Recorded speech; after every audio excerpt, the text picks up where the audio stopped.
Welcome to the Jewelry Time channel. Today, we're diving into the fascinating history of the Amethyst Tiara of the Swedish royal family, a jewel that bridges the Napoleonic era with the modern halls of Stockholm's palaces. This tiara, with its deep purple amethysts, is more than just an ornament. It's a witness to dynastic alliances, exquisite craftsmanship, and royal style. We'll stick strictly to verified facts, drawing from historical records, jewelry archives, and public appearances of the tiara, ensuring every word is trustworthy for our thoughtful audience. Get ready for a 15-minute journey filled with sparkle and grandeur. The story of the Amethyst Tiara begins in the early 19th century during the reign of Napoleon Bonaparte. The amethyst parure, which later included the tiara, is linked to Josephine Beauharnais, Napoleon's first wife. Josephine, renowned for her love of luxurious jewels, owned an extensive collection that included pieces with amethysts, prized in the Napoleonic court for their rich purple hue, symbolizing nobility and wisdom. While the exact moment the amethyst parure entered Josephine's collection isn't documented, historians like Vincent Malin, author of Jewels of the Bernadottes, note that the set, comprising a necklace, earrings, bracelets, and brooches, was crafted in France around 1800 to 1810. It features the Empire style, with large amethysts framed by diamonds and gold, typical of that era's jewelry. The amethysts were likely sourced from Brazil, a major supplier of these gems at the time. After Josephine's death in 1814, her jewels were divided among her heirs.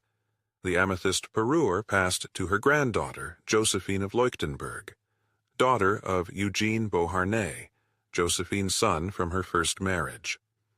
In 1823, Josephine of Leuchtenberg married Oscar, the future King Oscar I of Sweden and Norway, from the Bernadotte dynasty. Through this marriage, the amethyst parure arrived in Sweden, becoming part of the royal family's collection. This is confirmed by Bernadotte archives and mentioned in works like Royal Jewels of Sweden by Stefan Persson. Thus, the amethyst parure became a symbol of the connection between Napoleonic France and the Swedish monarchy, reflecting 19th century dynastic ties. For much of the 19th and 20th centuries, the amethyst parure was used primarily as a necklace, earrings, and bracelets. It wasn't a centerpiece of the Bernadotte collection, overshadowed by more prominent tiaras like the cameo tiara or the Braganza tiara. Everything changed in the late 20th century thanks to Queen Silvia, wife of King Carl XVI Gustaf, who joined the family in 1976. Silvia, known for her keen interest in jewelry, discovered the amethyst parure in the royal vaults. The original necklace featured 15 large amethysts linked by diamond elements shaped like flowers and bows.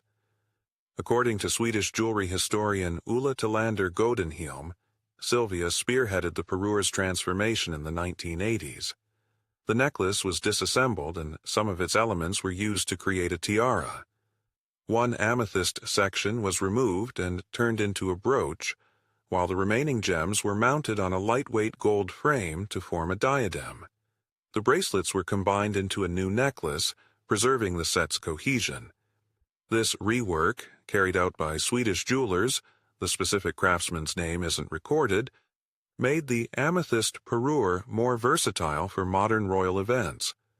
The tiara can be worn as a classic diadem or in a bandeau style, as seen in its appearances at Nobel ceremonies.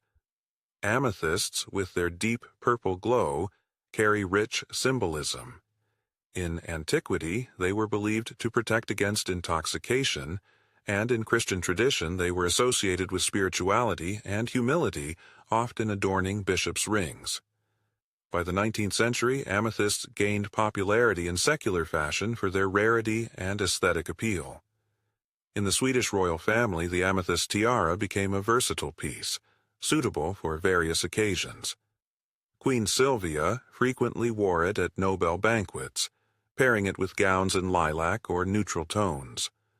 For instance, at the 2018 Nobel ceremony, she appeared in the tiara with a dress by Georg Adorned, complemented by the perure's earrings and necklace.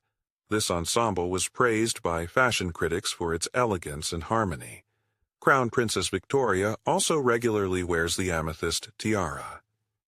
At the 2019 Nobel banquet, she paired it with a gown by Swedish designer Pering Shaden, forgoing the necklace to highlight the tiara.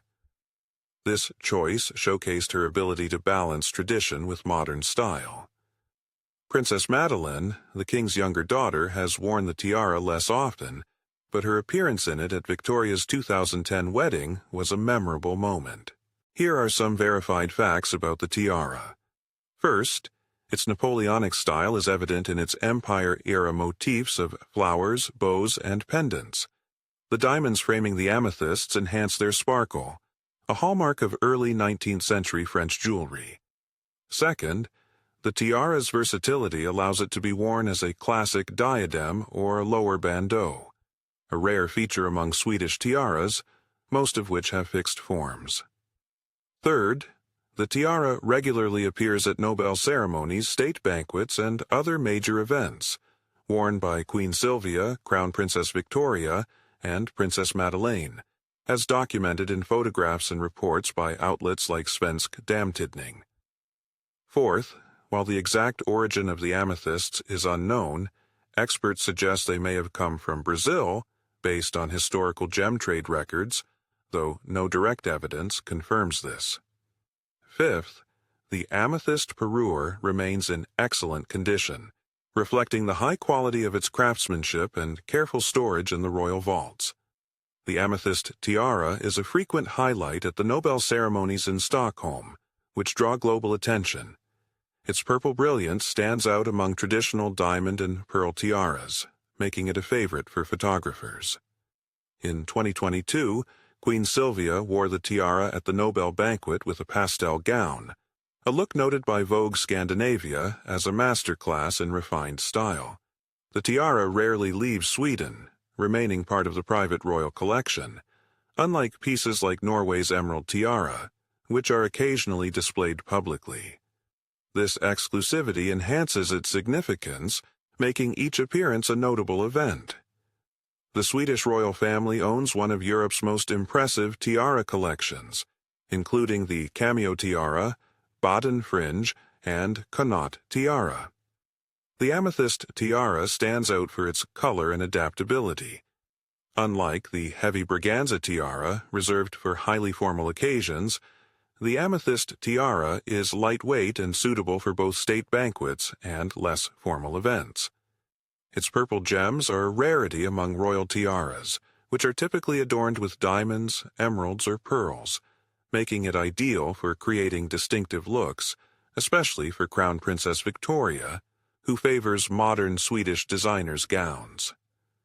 Some details about the amethyst tiara remain unconfirmed. For example, the jeweler who created the original parure is unknown, though it's speculated to be a Parisian craftsman working for the Napoleonic court. It's also unclear whether the parure was a gift from Napoleon to Josephine or purchased by her independently. Looking ahead, the amethyst tiara will likely remain in the Bernadotte collection. Crown Princess Victoria, who often wears it, may pass it to her daughter, Princess Estelle, continuing the family tradition. Further modifications like those made under Silvia are possible, but any changes would respect the parure's historical value. The amethyst tiara of the Swedish royal family is a jewel with a storied past, linking Napoleonic France to modern Sweden. From Josephine Beauharnais to Queen Silvia and Crown Princess Victoria, it remains a symbol of elegance and continuity. Each amethyst, glinting under chandelier light, tells a tale of dynastic bonds, masterful craftsmanship, and royal style. At Jewelry Time, we're committed to sharing only verified stories, so you can enjoy the beauty of jewels with confidence. Subscribe, like, and share your thoughts in the comments. Tell us which tiaras you'd like to explore next. If you have ideas or questions, we're always eager to hear from you.